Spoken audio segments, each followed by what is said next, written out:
It's Love and Logic. We are talking about how singlehood is increasingly becoming recognized as a valid and empowering choice and option. We're joined right now on Channel Africa by relationship Ernest Toho. Welcome to the show, sir. Yes, can you see me? Yes, we can see and hear loud and clear. Thank you so much for joining us on the Beautiful, outside. beautiful. So there was an article a couple of months ago touting the fact that having a boyfriend, it was in Vogue, I think, having a boyfriend is embarrassing and a humiliation ritual. Yeah. That is part of my chat when it comes to why I'm single. But tell us why people are opting for singlehood and why it's become more of an option. First of all, thank you very much, Ernest Toho here, and for all the other participants here, I greet you, and to the viewers worldwide, I greet you as well. There's two sides I like to clear when it comes to singles choosing to stay single.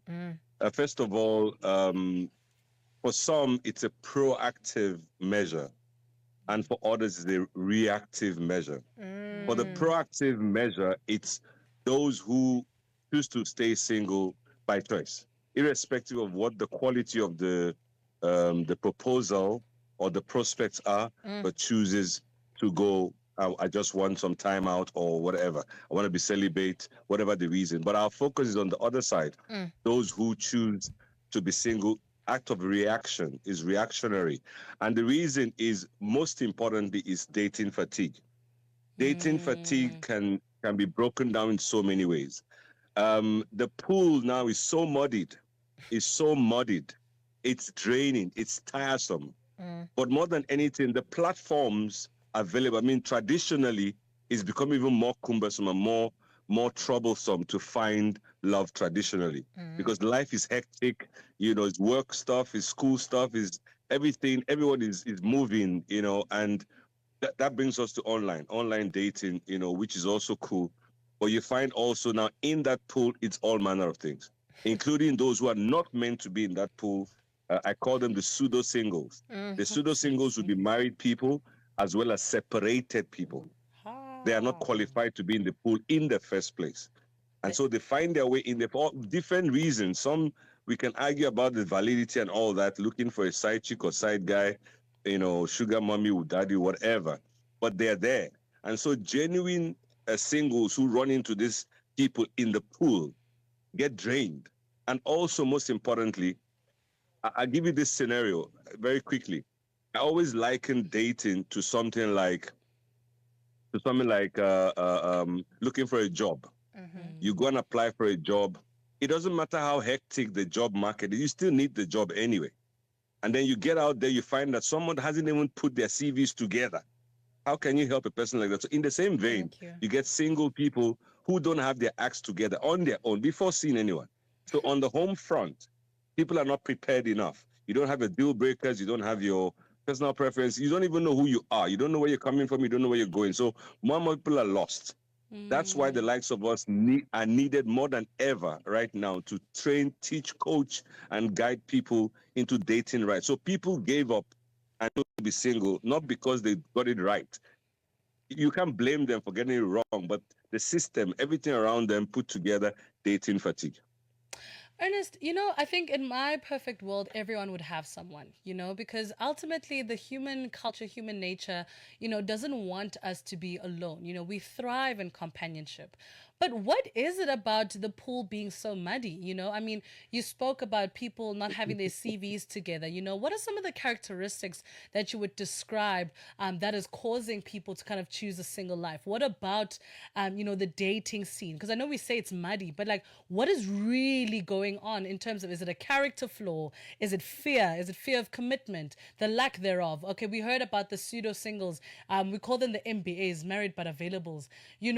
What do we, what are some of the characteristics of, the muddy dating pool that maybe we need to fix in order for people to kind of get back to a sense of companionship? The very first thing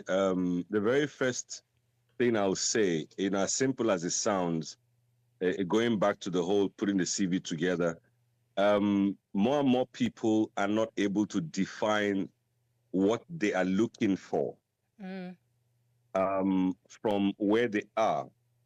And what they're looking for opens the door to what they're available for.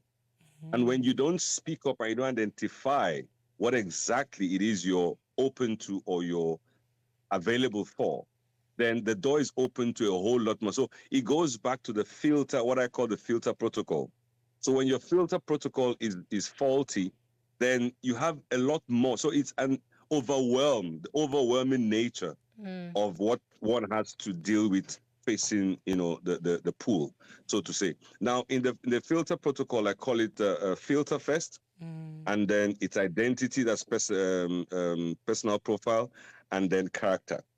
So more and more people place character first. Oh, it must be a nice guy.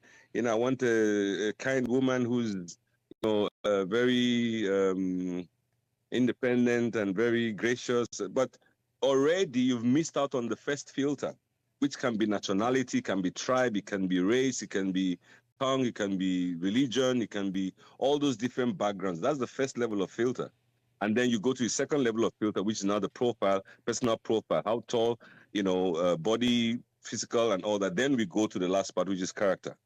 So when you mix all of that up, we have a problem. Let's chat about, the positive aspects of singlehood, because I'm chronically and critically single, but I think it has been possibly the most empowering time in my life. I've never felt more emotionally and just mentally on top of things, as opposed to having someone part of my life who I constantly have to consider. Um, for me, that's not empowering. And even getting married and having to take someone else's surname, I struggle with that on so many levels. Being a makoti and all of that kind of vibe is not my tea. But let's chat about, the positive aspect from a therapist's perspective. What are the positives in terms of being single and living a single life? Because many people have done it. All right. Now, I would jump right into the question. I'll just say this to you, and this is directed at you. Yes, tell me. My book is coming out on the 15th of July. It's called The Dating Reset for Singles Who Refuse to Settle for Less. It's an expose. You will learn a lot, but we'll talk about that later. Okay. I hope people can, at the end of the show, we'll talk about how people can get hold of that book. But back to the question, before I go into it, when you take time out and say, oh, you said something earlier, nature, demands, don't stay alone, companionship, family, expand, all of those things. And then when you choose to stay alone, like I did say in the beginning, it can be by choice, which in your case is. Then if it's intentional, that's the best case scenario. When it's intentional, you're looking at time for yourself to study, time for yourself to pursue career, time for yourself to discover yourself, time for yourself to establish what your deal breakers are, what your personal preferences are, what makes you happy. Not even geared towards dating, but just you having the time, the room, because dating its own can be draining on its own, no matter how good the partnership is or the union is. So when you find that you're on your own, you now enjoy watching movies, doing Netflix, going out for a solo date, meeting friends, family, pursuing career, writing books, traveling. So that's the window you get when you are genuinely, intentionally single, and that's you being proactive, not reactive. Those are part of the benefits. Ernest, if you'll allow, can we steal maybe like 5 more minutes to kind of wrap up the conversation? We just have to get into our sport and business news in a moment, because what you're saying Not is a problem. super. It is a 5:30 Central African time right here on the Upside. Let's get into our sports with Zycon. The Upside. 19 minutes to go before 6 p.m. Central African time. We're talking about the rise of intentional singlehood. I remember my single days being the best days. I had a good time being single. I'm having an amazing time being in a relationship, don't get me wrong, but being single had especially the intentional Sako is single. having flashbacks right now talking to you, Ernest Toho. Ernest, so let's talk about it. What are some of the, there's some women or men right now that are stepping into singlehood, maybe for the first time, maybe they stepped out of a long-term relationships. What are some of the things they should focus on? I must establish this in the course of this show, and please, very important. It doesn't matter which time or season or phase or era you join or get yourself into the dating, space.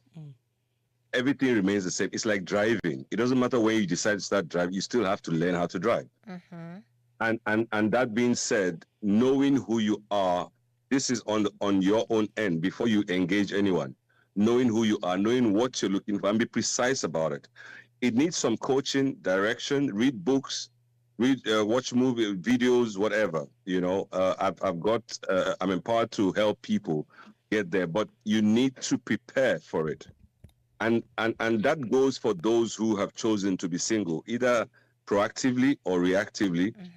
It doesn't matter how long you stay away from the game. Whenever you come back 2 years later, 4 years later, it's not going to change the pool. It won't change the reality on the ground. Ernest, so best when you yes.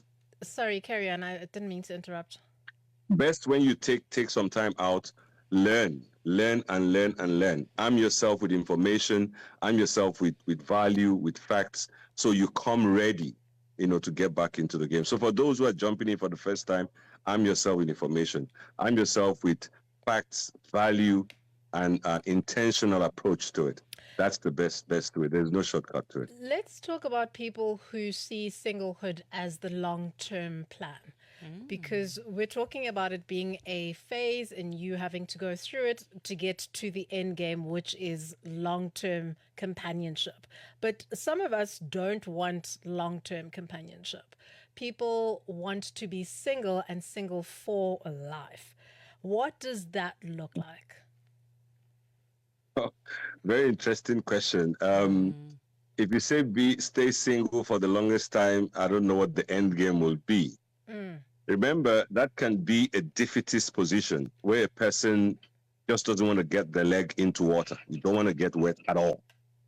But it's not gonna go away. And the more time you stay away, the older you get. For women, your prime is 26, 32, 34, 35. By 40, one will ask, is everything all right? What are you waiting for? Men can go up to 70 and still do whatever they want. Story for another day. Sorry about that, story for another day.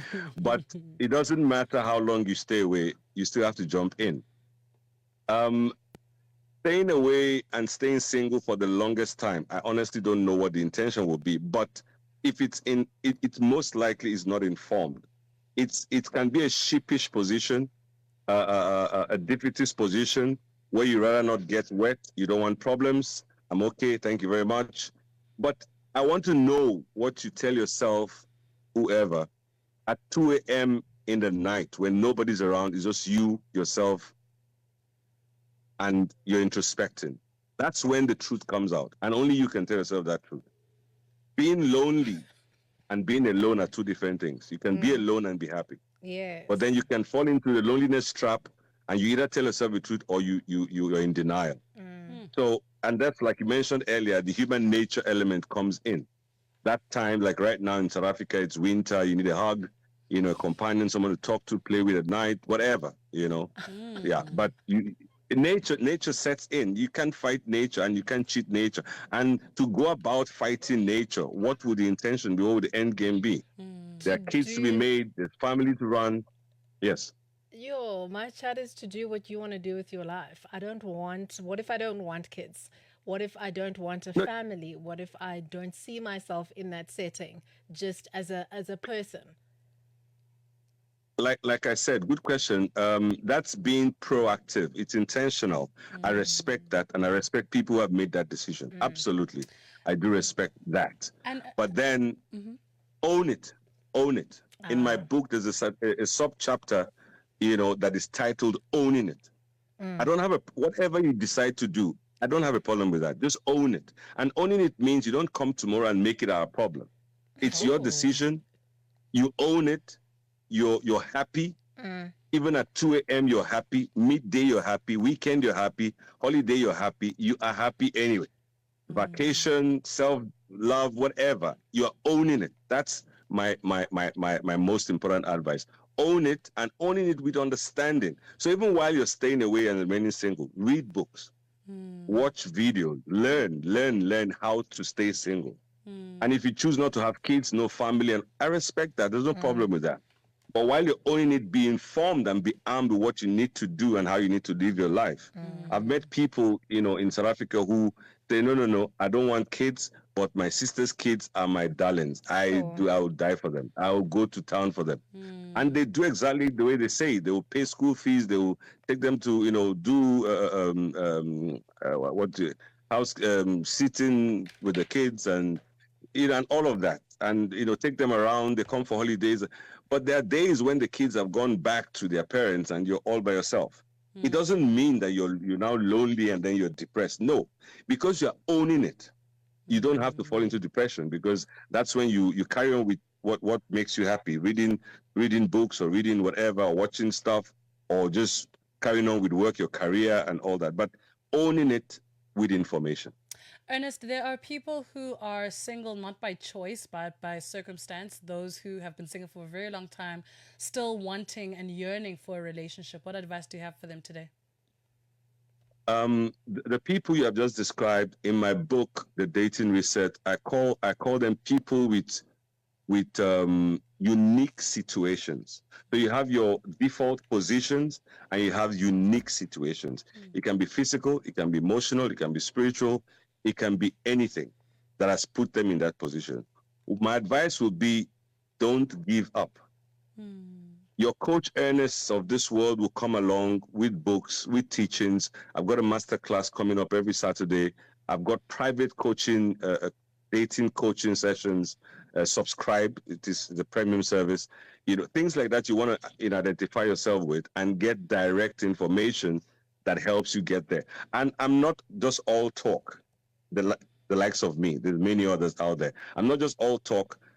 Before the end of the year, sometime in September, I think, I'm launching my own matchmaking service.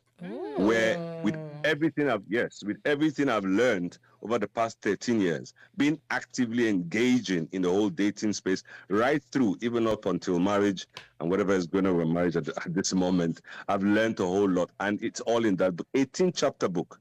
18 chapters, over 200 pages. It's loaded, packed. And so the matchmaking service is 3-tiered. Tier 1, the software does the matching. I don't get involved. Tier 2, it's 50-50. You get on board, you sign up for the questionnaire, you're now in the system, we work with you to deliver. And Tier 3 is for your high-end individuals, VIPs, personnel, celebrities. I deal with them directly, me and my team. So for people like that who have got unique situations, that's my opium. That's what I live for, to be able to get them matched with people who probably align with them. So my advice would be, in a nutshell, get yourself ready, get knowledge, expose yourself to dating coaches, to dating seminars and stuff like that. Get information, get direction, so it becomes easier to tread that path. Ernest Toho, thank you so much for joining us on the Upside, our relationship expert this afternoon on Love and Logic.